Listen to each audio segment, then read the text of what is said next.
Bonjour à toutes et à tous. Alors je continue ce que j'avais commencé hier.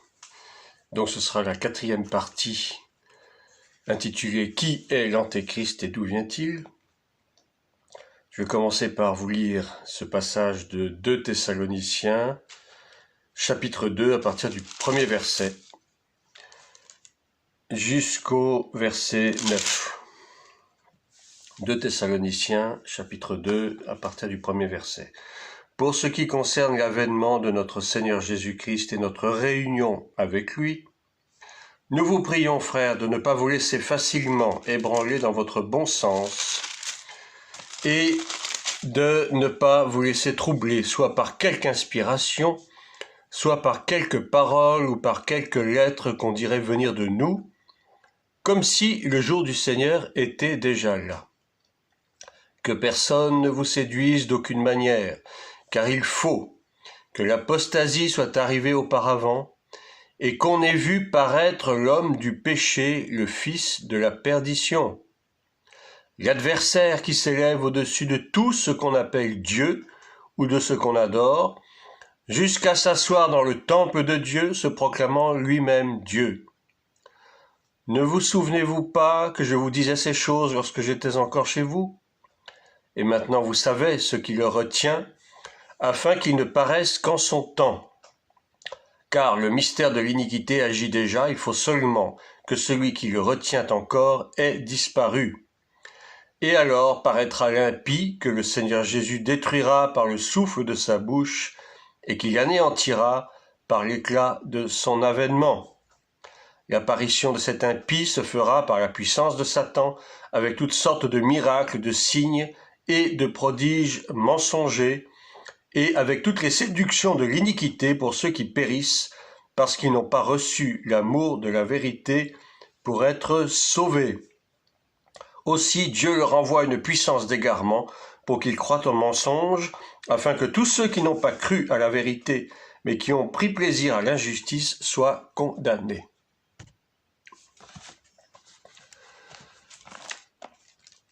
J'arrête là la lecture. Donc Paul est extrêmement clair et limpide dans ses écrits, qui bien sûr sont toujours interprétés d'une manière ou d'une autre.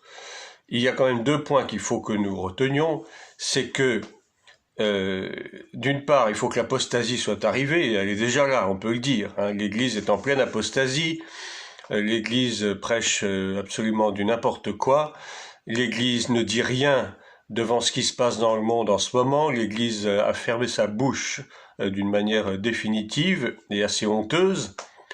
Les pasteurs ne prêchent rien d'autre que toujours la prospérité et toujours les mêmes bêtises, les bénédictions, etc.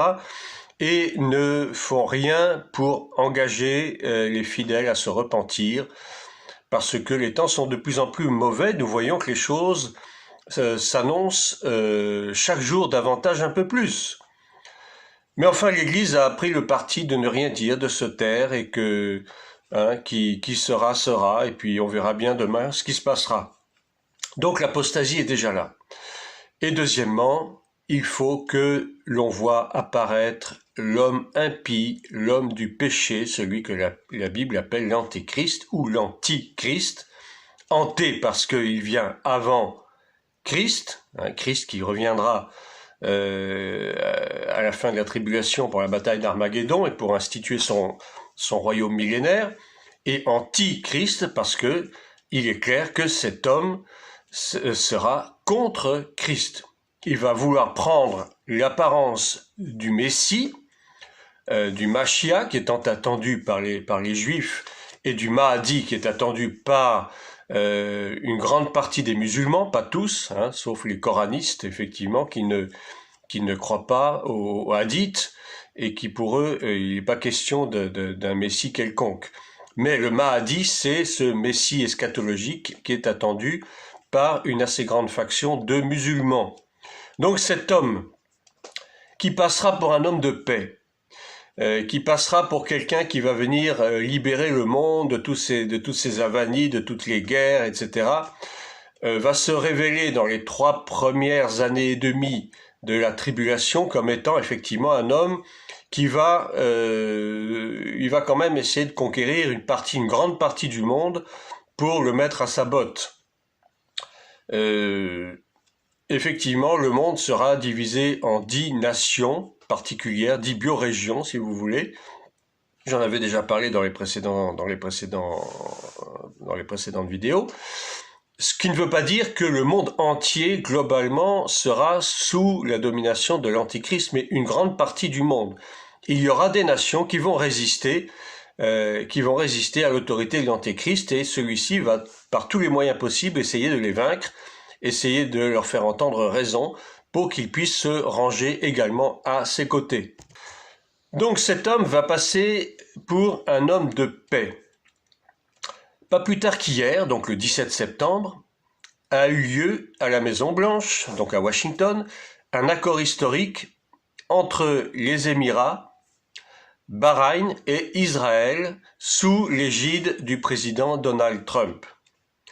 Cette conférence, qui s'appelle « De la paix à la prospérité », a effectivement eu lieu, et nous voyons là que les choses sont en train d'avancer à grands pas. La parole de Dieu nous dit que lorsque on entendra parler de paix et de sécurité, c'est alors que le monde connaîtra un bouleversement sans précédent, qu'une ruine soudaine fondra sur l'humanité. Et je pense que nous sommes effectivement vraiment à l'orée de ces événements qui vont déferler sur le monde. Il y a déjà eu des accords qui ont été pris avec le monde arabe, particulièrement les Émirats, pas plus tard qu'il y a un mois, toujours sous l'égide de Donald Trump et de son gendre Jared Kushner, puisqu'il s'agit bien de lui, qui est toujours un peu dans l'ombre de son beau-père, mais qui ne tardera plus désormais à s'affirmer en tant que tel. Alors, la question qu'on peut se poser, a-t-il conscience de cela ? Je dirais, je n'en sais rien. Je ne suis pas dans son cerveau, je ne suis pas dans sa tête. Toujours est-il que cet homme va prendre de plus en plus d'ascendant, et va prendre de plus en plus de pouvoir, et finira un jour ou l'autre, et je pense que ce jour n'est plus si éloigné, finira un jour ou l'autre par s'imposer véritablement comme le conducteur suprême, si l'on peut dire, ce gouverneur implacable qui voudra mener le monde à sa guise. Je ne pense pas que pour l'instant il en soit pleinement conscient. Il le deviendra lorsque Satan prendra entièrement possession de sa vie, de son corps, et qu'à ce moment-là, il montrera son véritable visage. Mais pour l'instant, il est encore dans l'ombre, il agit discrètement. Quand on le voit, d'ailleurs, on n'a pas du tout l'idée, la pensée que cet homme puisse devenir un jour celui que la Bible décrit comme étant l'homme du péché, le fils de la perdition. Ça paraît presque invraisemblable de penser qu'un jeune homme, il a quand même une quarantaine d'années, avec une aussi belle figure, puisse devenir véritablement un monstre de cruauté, un monstre de méchanceté. Mais vous savez, j'allais dire, on ne peut pas se fier aux apparences des gens. Peut-être a-t-il conscience de cela, plus ou moins. On ne peut pas. Je suis pas psychologue. Je ne pourrais pas vraiment vous faire un phénotype de son caractère, une typologie de son caractère. Toujours est-il que par ses caractéristiques, donc, que j'ai commencé à énumérer hier et que je continue aujourd'hui, on est en droit de penser qu'il y a de fortes probabilités pour que cet homme soit véritablement l'Antichrist, c'est-à-dire l'homme que la Bible appelle l'homme du péché, l'homme impie, le fils de la perdition. Alors, une fois encore, je dis cela pour tous ceux qui ont bien voulu donner des commentaires déjà sur la vidéo d'hier, qui sont pour la plupart fort intéressants. Bien sûr, il y a toujours les opposants, c'est normal. Je ne détiens pas la vérité. Je ne détiens pas la vérité. Je ne vous dis pas que ce sera lui, nécessairement. Ça peut être quelqu'un d'autre, je ne sais pas. Mais toujours est-il que, au regard de ce que la Bible nous enseigne et au regard des caractéristiques que cet homme a, on est en droit de penser qu'il y a de fortes chances pour que ce soit lui qui soit l'Antichrist. Ceci étant dit, il y a eu des accords de paix qui ont été signés en 1993 à Oslo, qui s'intitulaient « La terre contre la paix ». Mais on a vu que ces accords de paix n'ont servi à rien, n'ont abouti à rien, et n'ont fait au contraire qu'aggraver les choses. Donc là, nous sommes rentrés dans un nouveau processus de paix. Il faut absolument qu'il y ait une paix signée, durable, entre Israël et les peuples arabes, enfin tout au moins les peuples du Moyen-Orient, à l'exclusion bien sûr des Palestiniens, les Palestiniens qui ne veulent toujours pas entendre parler de paix, parce que pour eux il est clair que la terre n'appartient pas à Israël, qu'ils sont les seuls détenteurs, les seuls propriétaires de la terre. Donc je pense que de toute façon, il y aura toujours cette opposition qui durera. Alors pour en revenir à notre personnage principal, donc Jared Korey, Jared Korey Kushner, je vous ai expliqué hier que Kushner n'était pas son véritable patronyme, que c'est le nom de sa grand-mère, Rachel Kushner, dont le mari, dont l'époux Joseph avait lui-même repris le nom. Et en réalité, c'est donc pas son vrai nom. Son vrai nom, c'est Jared Korey. Et donc à la fin de cette vidéo, je vous expliquerai, j'ai fait quelques recherches par rapport au nom Jared et au nom Korey, qui ont effectivement des correspondances dans la Bible et qui veulent dire pas mal de choses. Donc, Jared Korey Kushner, si vous voulez, est issu d'une grande famille juive orthodoxe. Et ça, c'est très important de le comprendre parce que il faut savoir que le peuple juif attend donc son Mashiach, son Messie, et qu'il est hors de question que celui qui osera se présenter à eux comme étant leur Messie puisse venir d'une autre religion que de la religion juive. Ça paraît tellement important. Comment est-ce qu'un peuple juif, tellement ancré dans sa religion depuis des millénaires, pourrait accepter d'avoir à sa tête un homme qui n'embrasserait pas cette même religion? C'est absolument inconcevable. Par conséquent, on peut d'ores et déjà dire que tous ceux que l'on a éventuellement pressentis comme étant les futurs antéchrists, alors le pape par exemple, le pape qui est catholique, donc ça n'a aucun sens, ça peut pas être le pape, que presque, oui, on a parlé du prince William d'Angleterre, moi-même j'étais assez partisan de cette théorie il y a quelques années, j'ai même écrit un article dessus, mais finalement je reconnais que ça ne peut pas être non plus le prince William d'Angleterre parce que celui-ci est de religion anglicane. Or, l'anglicanisme n'a rien à voir avec le judaïsme. Il n'y a aucun lien entre la religion anglicane, qui est plutôt penchée du côté catholique, que du côté juif. La reine d'Angleterre elle-même, Élisabeth II, toute druidesse et sorcière qu'elle puisse être, elle est la chef suprême de l'église anglicane et n'a absolument rien à voir avec le monde juif. Donc, on peut aussi balayer cette hypothèse du prince William comme étant le futur antéchrist. Donc, il nous reste encore ce Jared Kushner dont les critères correspondent d'une façon la plus vraisemblable à ce qu'attend le monde juif, c'est-à-dire un homme entièrement investi dans le peuple d'Israël, c'est-à-dire qui veut se donner corps et âme pour Israël, et qui plus est entièrement imprégné de la culture et de la religion juive. Donc, Jared Kushner correspond très bien à ce profil qui est demandé. Or, je vous ai expliqué, bon, je ne vais pas revenir dessus, qu'il avait donc acquis cet immeuble gigantesque, ce gratte-ciel dans la 5e avenue, au 666, et donc on a très bien compris le lien qui existe entre cette adresse et donc le chiffre de la bête, puisque l'Apocalypse nous parle bien du 666, et qu'au 6e étage de ce même immeuble se trouvaient les bureaux de Lucent Technologies, qui donc, entre autres, est appelé à mettre au point la puce RFID. Donc tout ça, ça nous laisse quand même un peu rêveurs, et on se demande vraiment s'il n'y a pas effectivement des similitudes, enfin en tout cas des points qui puissent nous faire croire qu'effectivement ce Jared Korey Kushner pourrait être l'antéchrist. Je vous ai expliqué aussi qu'il faisait partie d'un mouvement ultra-religieux, ultra-orthodoxe, qui s'appelle le Chabad Lubavitch. Alors, qu'est-ce que c'est que ce Chabad Lubavitch? C'est important de savoir de quoi il s'agit, parce que c'est, j'allais dire, sous l'emprise de ce mouvement extrémiste, radical, ultra-religieux, ultra-judaïque, que l'antéchrist Jared Kushner va gouverner le monde. C'est-à-dire que son gouvernement, son règne, sera à 90% religieux. Alors, ce réseau mondial, le Chabad ou le Chabad Lubavitch, a vu le jour il y a à peu près 250 ans. Son quartier général se trouve actuellement à New York. Et c'est une école moderne, si vous voulez, de la philosophie et de la mystique juive. Et il est d'essence fortement talmudique et kabbalistique.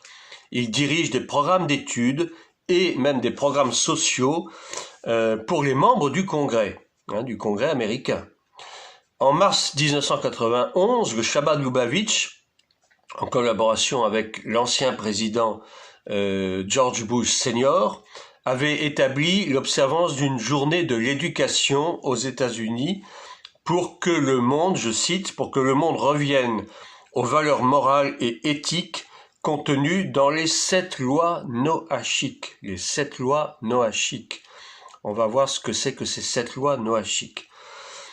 L'instigateur pour les États-Unis de ce mouvement fut un rabbin. Ce rabbin s'appelait Joseph Isaac Schneerson, qui émigra de Russie en Amérique en 1940.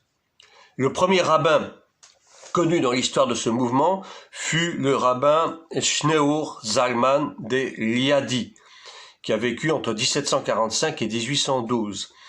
En 1991, toujours, le 26 mars, il y a eu une résolution qui fut adoptée qui a déclaré que les États-Unis auraient été fondés sur les 7 lois de Noé. Voilà, noachique, Noé. 7 lois de Noé en tant que fondement de la société dès l'aube de la civilisation. Alors, on peut s'étonner, et d'ailleurs on ne s'étonnera pas, de voir que l'actuel président des États-Unis, Donald Trump, fait publiquement, à qui veut bien l'entendre, part de son amour immodéré pour Israël et le peuple juif, ce qui est à son honneur d'une certaine façon. Mais on sait très bien que tout cela cache quelque chose. Et ce n'est pas innocent. Ce n'est pas innocent. Donald Trump lui-même n'est pas du tout issu d'une famille juive, mais il a pris le parti, et on comprend très bien un peu les ramifications de tout cela, puisque derrière lui, il y a son gendre, donc Jared Kushner, qui est là pour, j'allais dire, pour le conforter dans ce désir de mettre Israël au premier plan. Il y a aux États-Unis un mouvement qui s'appelle l'AIPAC, A-I-P-A-C. Donc l'AIPAC, A-I-P-A-C, j'ai dû interrompre un petit peu pour retrouver la signification du sigle. C'est American Israel Public Affairs Committee. American Israel Public Affairs Committee. Donc comité des affaires publiques entre l'Amérique et Israël.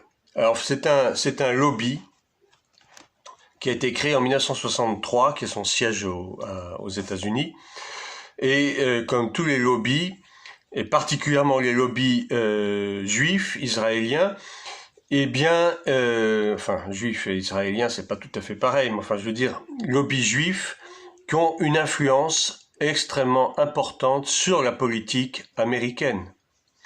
Tout comme en France, nous avons le CRIF, qui a une influence non négligeable également sur la politique française. Ce sont des lobbies qui, j'allais dire, demandent d'une façon assez insistante que les chefs d'État qui sont donc promis à accéder au pouvoir puissent faire allégeance, c'est-à-dire reconnaître Israël et puis s'engager à travailler, à œuvrer pour le bien d'Israël. Et donc aux États-Unis, nous avons cet organisme, ce lobby, l'AIPAC, auquel font allégeance tous ceux qui pensent pouvoir accéder au pouvoir suprême.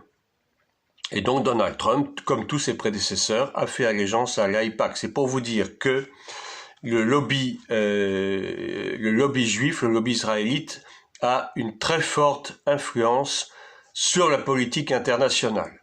Alors on va pas trop s'en étonner parce que effectivement, on sait que Donald Trump a décidé donc et a proclamé que Jérusalem serait donc la capitale unie et indivisible d'Israël, bien sûr, ce qui n'a pas du tout plu aux Palestiniens, on peut s'en douter, et a donc accepté de déplacer l'ambassade des États-Unis, qui était à Tel Aviv, et la mettre à Jérusalem. Ce qui non plus n'a pas du tout plu, évidemment, au monde palestinien. Toujours pour continuer avec cet amour de Donald Trump vis-à-vis d'Israël, eh bien, il lui-même avait déclaré, il n'y a pas plus de 2 ans, qu'il adorerait conclure un accord pour mettre fin au conflit entre Israël et les Palestiniens. Malgré l'échec de toutes les tentatives des administrations précédentes de négocier un accord de paix au Moyen-Orient, eh bien, il dit qu'il aimerait être celui qui ait fait la paix avec Israël et les Palestiniens. Ce serait une grande réussite.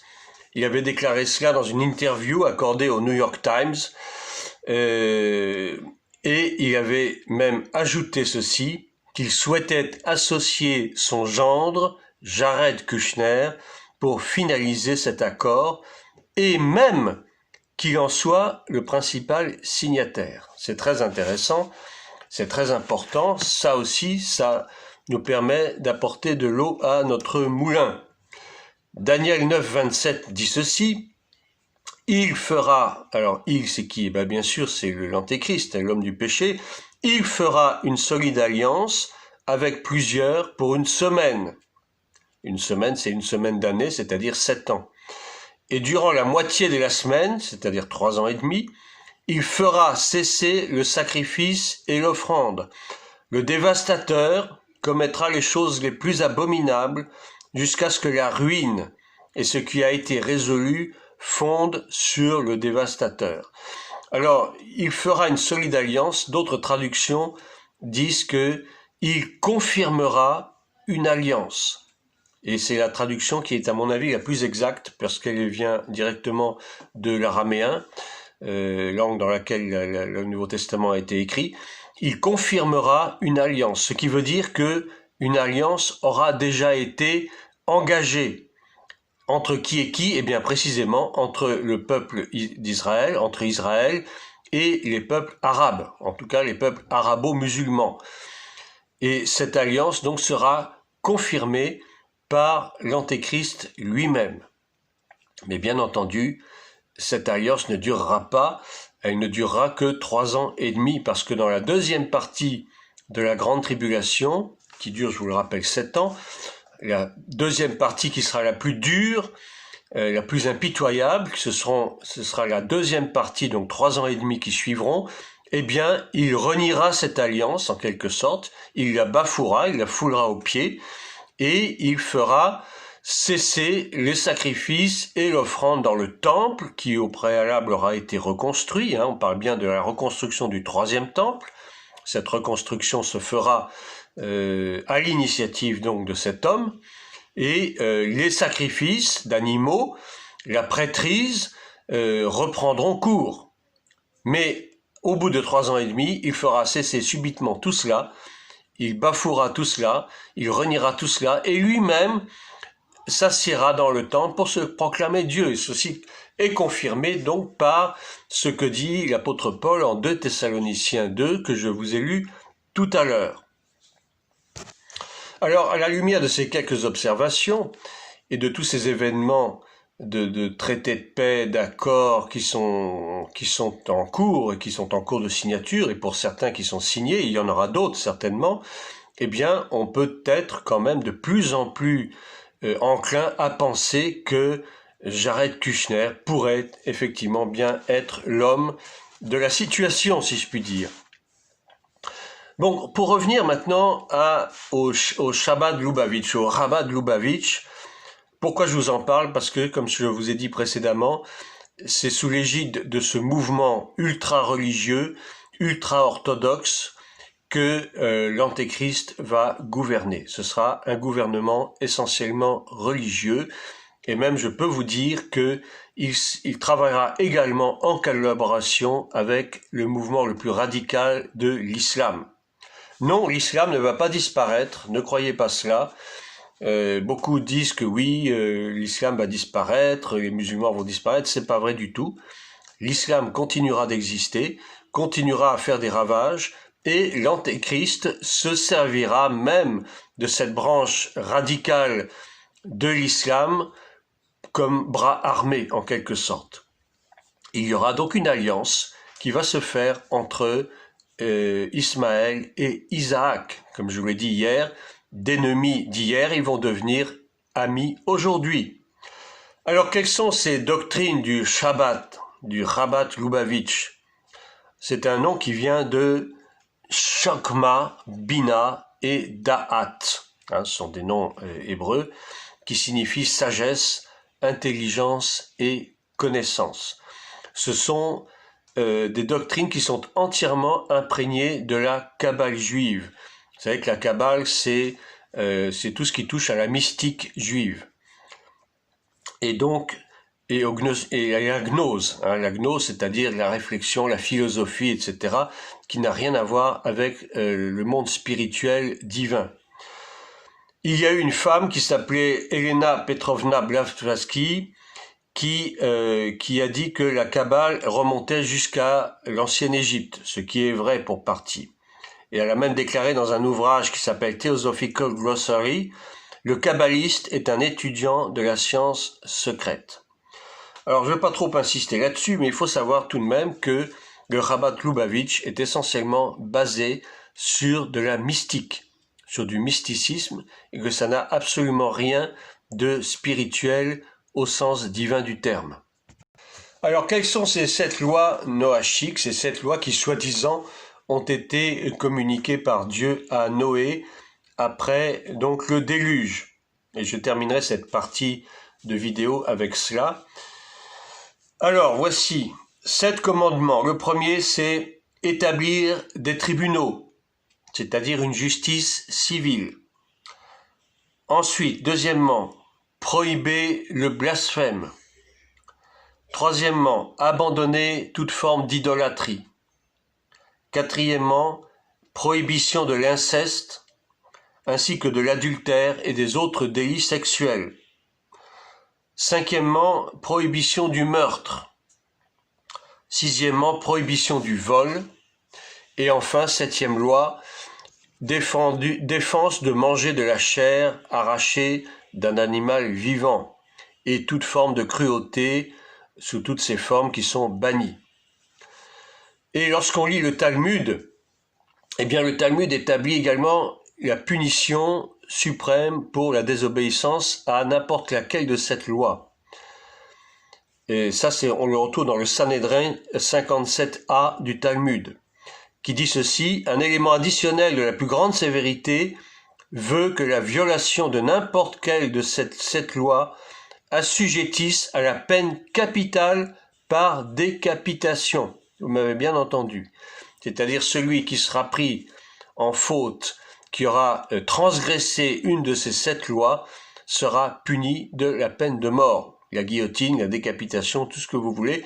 Et tout cela correspond extrêmement à la prophétie biblique. Alors, il faut aussi noter que la seconde de cette loi, qui prohibe donc le blasphème et l'idolâtrie, la deuxième et la troisième loi, interdit bien sûr le culte fait à Jésus-Christ, puisque ce dernier avait été jadis accusé de ce même crime par le Sanhédrin, qui l'accusait de se proclamer fils de Dieu. Et donc, Christ lui-même avait condamné la tradition de la Mishnah, c'est-à-dire le premier Talmud, ainsi que les scribes et les pharisiens qui les enseignaient, parce que justement le Talmud annule l'enseignement biblique, annule l'enseignement des Écritures. Et donc cet avertissement de Christ concernant les traditions des hommes rendait nulle et non avenue la parole de Dieu, et c'est ce qui nous est dit en Marc 7, versets 1 à 13, qui fait directement référence à la Mishnah. Quant à la première de ces lois, qui rend obligatoire la constitution de tribunaux civils, elle a déjà été mise en vigueur le 25 mai 1993 par le Conseil de sécurité des États-Unis. En effet, ce Conseil avait mis sur pied le tribunal criminel international qu'on appelle le TCI, en complète violation de la charte de l'ONU, déclarant que le Conseil n'a en lui-même aucune compétence en matière judiciaire. Voilà, je termine ici cette vidéo avec